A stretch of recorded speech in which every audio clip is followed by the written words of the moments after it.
Don't you hate when this happens? You're out having a good time on your electric skateboard close to sunset time and get caught in the complete darkness on your way home. Not only is this not fun, but it can be extremely dangerous not being able to see any obstacles that might trip up your wheels, causing a fall. Adding effective lighting to your electric skateboard to light up the night instantly makes your skateboard a more effective and complete commuter, allowing you to ride with more confidence at any hour of the day. Let's solve this problem by installing a light. First off, when I decided to add a light to my electric skateboard, I wanted to use what I already had laying around. This light I originally got for my electric unicycle as an additional light that has a USB plug. I was able to plug it into the integrated USB source on the unicycle itself. It has 3 light intensities with the high being 7500 on the Lumens scale. I'm going to get it ready to mount by taking off the handlebar mount. 5 volts is needed to power this light, and I don't have is proper power bank. What I do have though is a lot of RC plane and car LiPo batteries and a homemade cigarette lighter adapter with a Dean's type plug on it, which can plug into any RC battery on one end and a USB cigarette lighter adapter on the other end.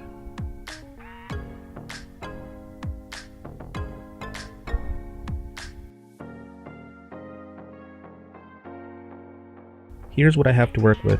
The output voltage of a car's cigarette lighter plug is 12 volts, so a 3-cell LiPo battery with 11.1 volts will fit the bill nicely. Right off the bat, I'm going to eliminate these batteries because they're too big.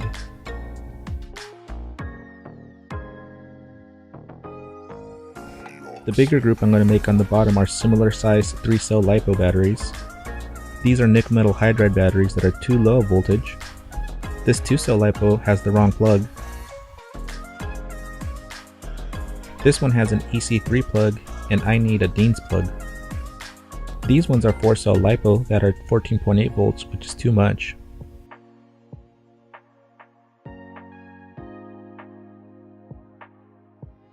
Too low voltage. I'm liking these two solely because they have the positive, negative, and the balance wires on the same side. These are my finalists, and they all have Dean's plugs except for this one, which has an XT60 connector, but I do have a Dean's to XT60 adapter. XT60 connectors, by the way, is the same connector Meepo uses on their batteries and ESC. So far I'm liking this little 3-cell LiPo. It has less capacity, but its small size should make it easier to mount on the board. I'll also try this blue one, which is a 2-cell 7.4 volt LiPo. Looking at the bottom of the board, there isn't a lot of real estate to work with. My goal is for everything to look nice and neat as if it was factory installed. Here is the relative size of the battery I chose to the battery enclosure. There is some room to fit it in front and behind the enclosure. Note how the battery's wires sit flat against the board because the power and balance wires exit the same side. I wanted this solely for ground clearance so no wires drag on the ground. It is possible to double side tape it to the side of the enclosure, but it would be exposed and it would look messy. If there's room inside the enclosure, I think I will put it in there. Now let's see the actual room I have to work with. It looks promising. I think I want the battery wires to exit on this side.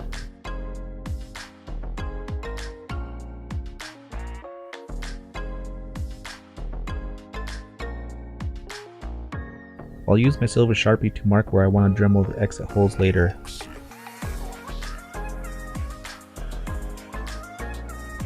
When I test fitted the battery, everything lined up nicely with plenty of room for a larger battery if I choose to use one.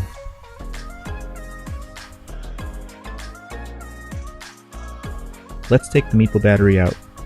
Just so you know, the Meepo battery is 144 watt hours, which is below the 160 watt hour max allowed for international flights.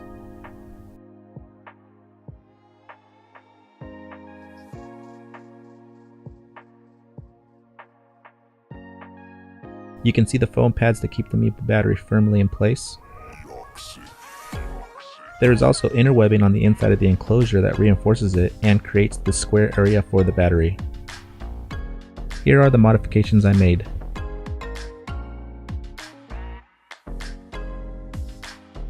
I added foam layers on this side with one layer of foam for the new battery, and subtracted foam on this side to shift the Meepo battery to one side to make room on the opposite side. I used my hobby scissors to roughly cut the webbing and cleaned it up with the Dremel to avoid any sharp edges that might cut into the battery sheet shrink. Here is everything installed. I'm happy with how it turned out and it's ready to install back onto the skateboard. Moving on to installing the light, first step was to mark my drill location. I measured 10 millimeters from the leading edge of the front truck and marked it with my silver Sharpie. I couldn't find my drill, so my Dremel with my 1/8 inch drill bit will have to do. I want to make the hole a little bit bigger than the screw so it has room to move and float. This will work with the insulation I want to use to absorb the shocks and the bumps.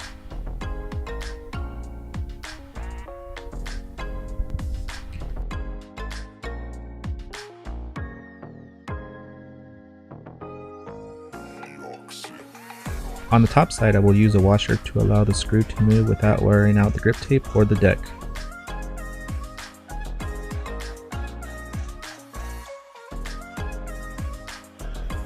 To prevent the washer from wearing out the grip tape, I'm going to hold it in place with double-sided tape.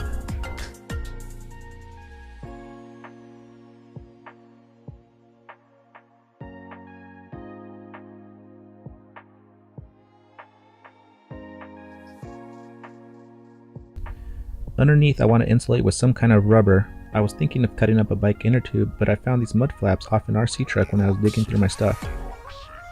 I cut off what I didn't need and trimmed them down to size so they fit.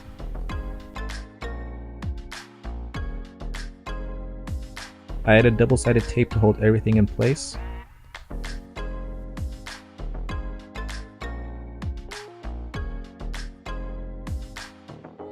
Then I marked the hole in the center for the bolt and made the hole with a leather punch. I test fitted the bolt, which I knew was too long, marked it with my black Sharpie, and cut it to a length where I knew it wouldn't mess with the light's internals. I made sure the bolt's threads were clean and screwed it into the light's housing without any problem.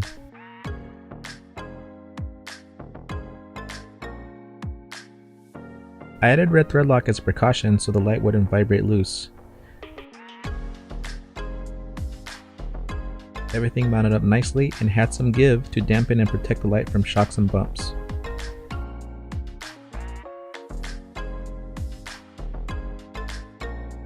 Everything is looking nice. Let's move on to making the smaller USB power adapter.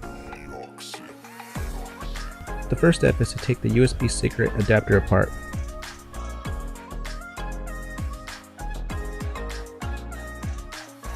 Pull out the circuit board with some pliers.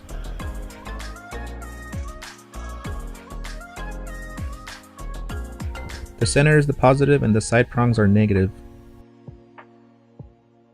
Here you can see where they are soldered to the circuit board, where I will be using a soldering iron to unsolder them from the circuit board. These are the locations where I'm going to solder my positive and negative wires. I'll fold my wire in half so they're slack, so if the wire was to be pulled, it's not directly yanking on the circuit board. If you already know how to solder, this should be a pretty easy step. If you don't know how to solder, don't worry, this is an easy step. Just keep in mind, the hotter the iron, the better. Above 40 watts should be more than enough power. I'll start by unsoldering the spring and the prongs.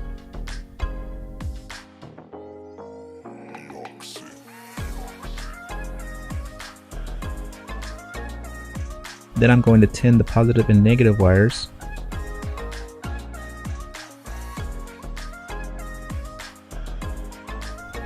Solder the positive wire where the spring was.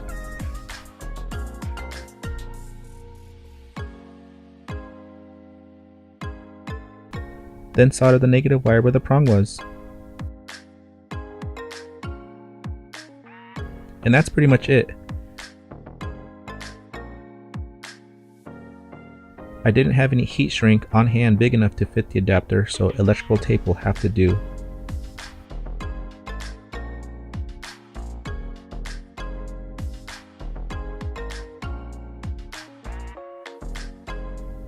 Cleaned it up a bit with my hobby scissors.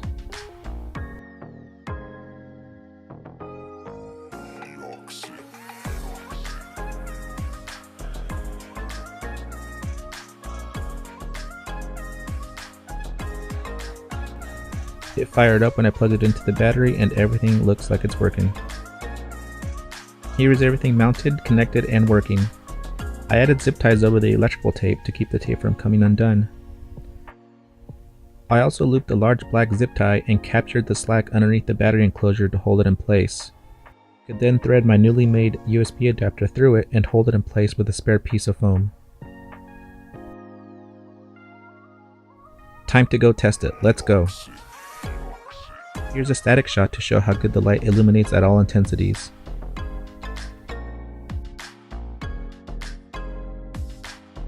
It looks pretty good to me and I'm happy with the results so far. During writing, the medium setting was more than enough to show me every imperfection ahead of me with enough time for me to set up and react to it. On the street and parking lots, the light created shadows on all the cracks and potholes.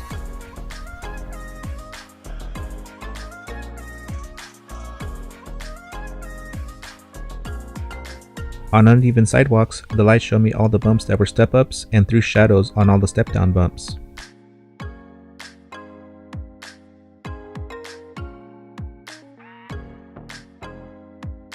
That about does it for this video. Comment below and let me know what you think.